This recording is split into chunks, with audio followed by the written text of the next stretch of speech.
Dewa medis terkuat. Bab 869. Wajah pembunuh Tianya tiba-tiba memucat karena terkejut. Anak baik, aku meremehkanmu.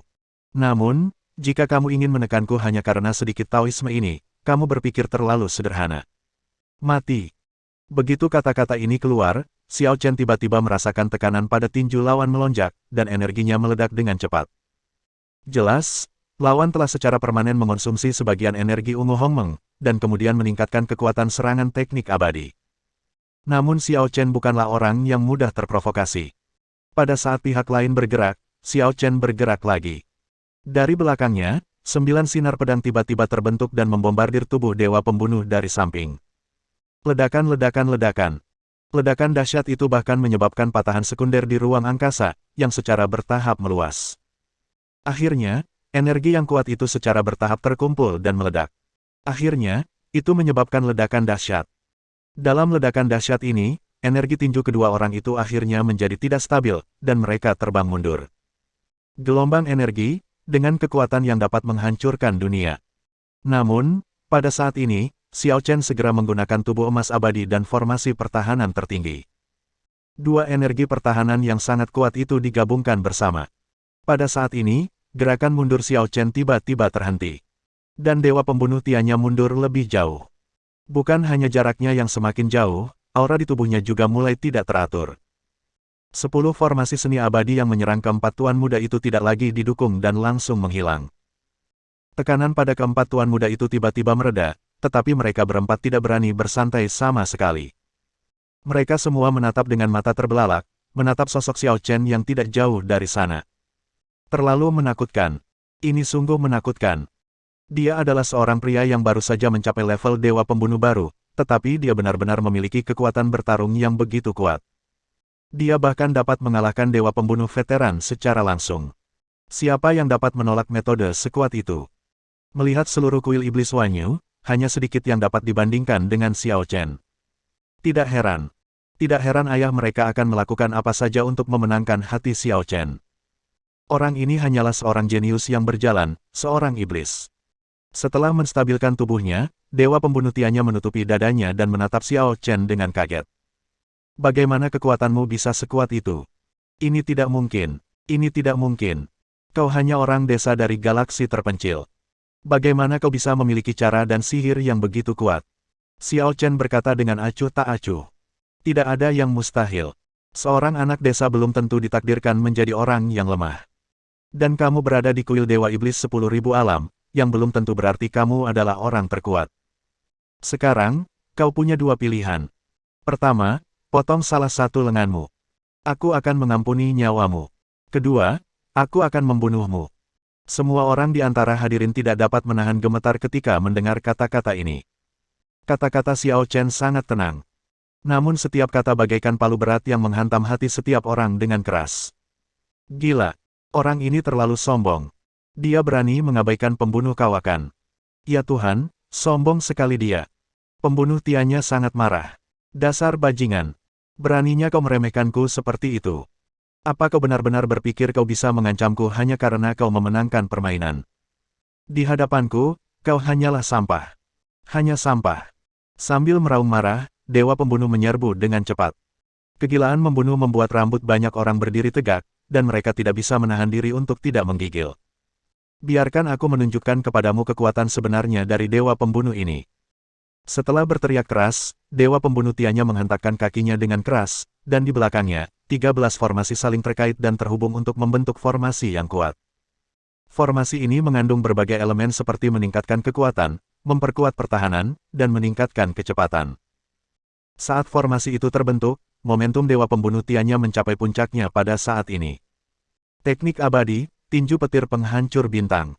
Tekanan dari pukulan ini benar-benar gila. Begitu gerakan itu dilakukan, seluruh planet mulai bergetar. Seolah-olah planet ini telah memimpin dalam merasakan ketakutan.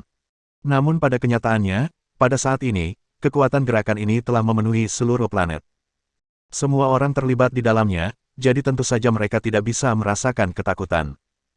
Namun seluruh planet dapat dengan mudah merasakannya. Sungguh gerakan yang hebat.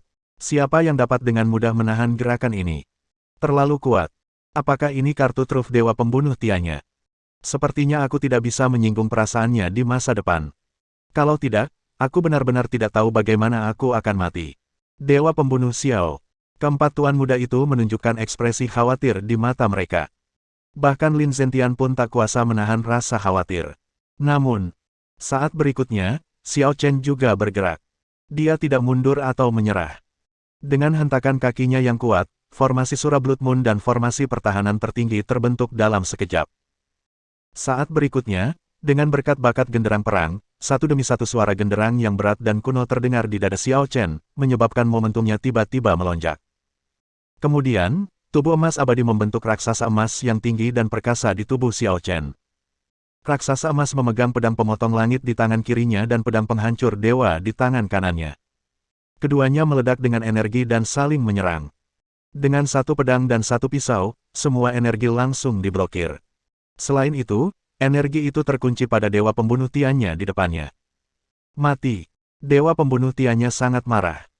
Di sisi lain, Xiao Chen memiliki tatapan dingin di matanya dan mendesak raksasa emas itu untuk langsung maju menemuinya. Bunuh.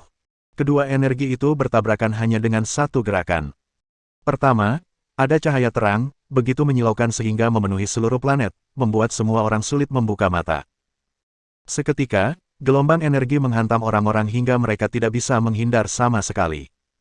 Semua orang mengertakkan gigi dan bertahan. Pada saat yang sama, semua energi di tubuh mereka meledak dan bertarung mati-matian. Namun, meski begitu, banyak orang yang terhempas hidup-hidup.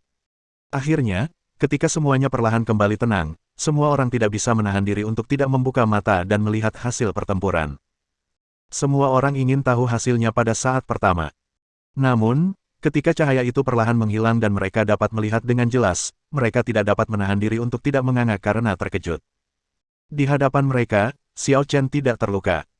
Tidak jauh dari kakinya, tubuh Dewa Pembunuh Tiannya telah terbelah menjadi dua. Matanya membelalak tak percaya. Dan pupil matanya perlahan mulai membesar. Bab 870. Dewa Pembunuh Tiannya sudah mati.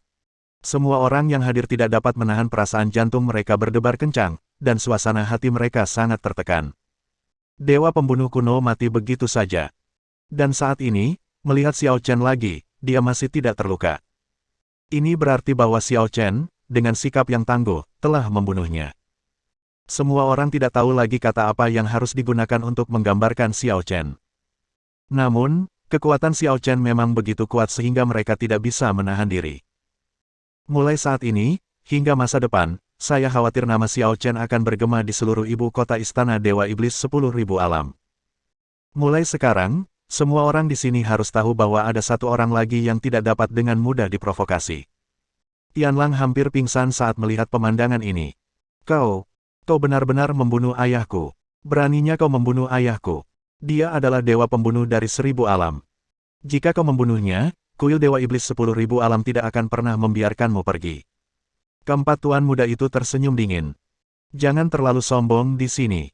Kaulah yang membunuh ayahmu. Selain itu, ayahmulah yang mengambil inisiatif untuk memprovokasi. Bahkan jika itu adalah seseorang dari kuil Dewa Iblis 10.000 alam, itu akan menjadi kesalahan ayahmu jika mereka dihukum. Tianlang mengepalkan tinjunya. Tunggu saja, aku tidak akan membiarkanmu lolos dengan akun ini. Aku harus menyelesaikan akun ini. Sambil meraung, Tianlang melarikan diri dari sini secepat kilat. Xiao Chen ingin menyerangnya, tetapi keempat tuan muda itu mencegatnya. Senior Xiao. Dia telah melarikan diri. Jika kau membunuhnya lagi, aku khawatir itu akan benar-benar menimbulkan masalah yang tidak perlu. Mungkin karena mereka baru saja melihat kekuatan Xiao Chen, semua orang mengubah kata-kata mereka untuk menyebut Xiao Chen sebagai senior. Apa masalahnya? Itu mungkin menarik perhatian tim penegak hukum. Selain itu, berdasarkan situasi saat ini, itu menguntungkan Anda. Namun, jika Anda terus mengejar, tim penegak hukum akan menilai Anda berpikiran sempit dan pendendam. Itu akan merugikan Anda. Benarkah begitu? Xiao Chen melirik beberapa orang itu. Mata mereka semua tampak sangat saleh dan tidak ada kepalsuan di dalamnya. Dia tidak mengatakan apa-apa lagi. Jika memang begitu, lupakan saja. Namun, dia menyerangku dan menyimpan dendam padaku. Di masa depan, aku pasti akan membunuhnya.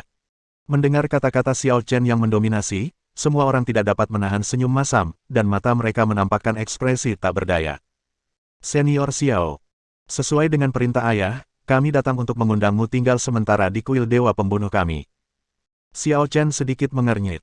Apakah semua kuil pembunuhanmu masih di tempat yang sama? Sebenarnya tidak. Hanya saja di kota metropolitan kuil Dewa Iblis 10.000 alam ini, kita semua adalah tetangga.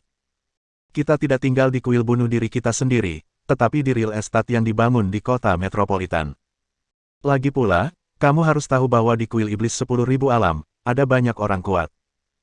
Jika kamu tidak hati-hati, kamu mungkin akan jatuh. Jadi ayah kita telah bekerja sama dan bahkan tinggal sangat dekat satu sama lain. Jadi begitulah adanya. Xiao Chen mengangguk. Kalau begitu, aku tahu. Kita belum makan. Tidak akan terlambat untuk pergi ke rumahmu setelah aku makan malam bersama keluargaku. Baiklah. Kalau begitu, mari kita tunggu sebentar. Setelah itu, Xiao Chen mengajak istri, putrinya, dan Lin Zentian ke hotel untuk makan malam. Setelah itu, mereka bergegas ke kediaman 4 dewa pembunuh. Di sisi lain, Tianlang. Setelah melarikan diri, dia segera tiba di sudut dadu. Dia bergegas ke salah satu rumah tua dengan aroma dan keunikan kuno. Paman. Semua pelayan sedikit terkejut. Guru, mengapa Anda tiba-tiba datang ke sini? Tianlang mendorong semua orang menjauh. Keluar dari sini. Aku ada urusan dengan pamanku. Pada saat ini, sesosok muncul diam-diam. Ada apa sampai kau begitu marah? Kenapa kau datang jauh-jauh untuk menemuiku? Tianlang langsung berlutut di tanah dan menangis. Paman, kau harus menyelamatkanku. Ayahku telah terbunuh. Apa katamu? Paman Tianlang tercengang di tempat. Dia tampak sangat terkejut. Setelah jeda, wajahnya menjadi gelap dan dia berkata dengan suara dingin. Siapa yang melakukannya? Dia adalah seorang anak bernama Xiao Chen, yang merupakan kerabat dari naga es hitam dan yang lainnya. Aku tidak pernah menyangka dia ada hubungan dengan naga es hitam dan yang lainnya. Dia bahkan berani membunuh saudara ipar harimau suciku. Dia bahkan tidak buang air kecil untuk melihat dirinya sendiri. Apakah dia pantas mendapatkannya? Paman, kamu harus membantu ayahku. Ayahku telah terbunuh. Mulai sekarang, aku sendirian. Jangan khawatir, aku tidak akan pernah membiarkan naga es hitam dan bajingan-bajingan itu pergi. Sebelumnya, mereka telah melawanku berkali-kali. Aku tidak pernah menyangka bahwa hari ini, aku akhirnya akan menangkap mereka. Jadi paman akan membantuku. Wajar jika saya melangkah maju, tetapi sebelum itu, saya harus mengumpulkan tim penegak hukum untuk membantu. Naga es hitam saling membantu. Jika aku bertindak sendiri dan menyebabkan masalah baginya, aku mungkin tidak akan memiliki kesempatan untuk mengalahkan mereka jika mereka bersatu. Namun, dengan tim penegak hukum, aku tidak perlu takut pada mereka bahkan jika mereka adalah Daluo Jinxian yang turun ke bumi. Paman bijak. Tidak perlu bersikap sopan padaku, ayo kita pergi. Kita cari tim penegak hukum dulu. Ya. Keduanya dengan cepat bergerak menuju tim penegak hukum. Pada saat ini, Xiao Chen sudah cukup makan dan minum, dan membawa keluarganya ke tempat keempat dewa pembunuh itu berada. 4 dewa kematian telah lama menunggu di pintu. Melihat Xiao Chen datang, semua orang maju untuk menyambutnya. Xiao Sashen, akhirnya kau datang juga. Kami sudah lama menunggumu. Xiao Chen mengangguk. Terima kasih atas kebaikan Anda. Tuan Xiao, Anda tidak perlu bersikap begitu rendah hati. Dengan kekuatan Anda, sudah sepantasnya kita berdiri di sini dan menunggu sebentar. Ngomong-ngomong, kudengar Anda baru saja membunuh dewa pembunuh Tianya. Xiao Chen mengangguk lagi. Benar sekali. Anak buahnya menghina tuanku, dan aku menyerang anak buahnya, yang sudah sangat baik. Sayang sekali, dia dan putranya tidak tahu apa yang baik untuk mereka dan bersikeras menyerang mereka lagi. Aku tidak punya pilihan selain membunuhnya. Jangan salahkan orang lain atas hal ini. Dia hanya tidak punya pekerjaan lain yang lebih baik untuk dilakukan dan harus membuat masalah bagi Xiao Sashen. Jangan khawatir, Xiao Sashen. Kami semua mengerti. Tapi nanti, aku takut seseorang dari tim penegak hukum akan datang dan membuat masalah. Apakah kamu ingin aku pergi sebentar? Tidak perlu. Lagi pula, mereka yang salah lebih dulu, jadi meskipun mereka yang membuat masalah, kitalah yang membuat masalah. Namun, saudara ipar pembunuh Tianya bekerja di tim penegak hukum. Ini sedikit merepotkan. Bersambung.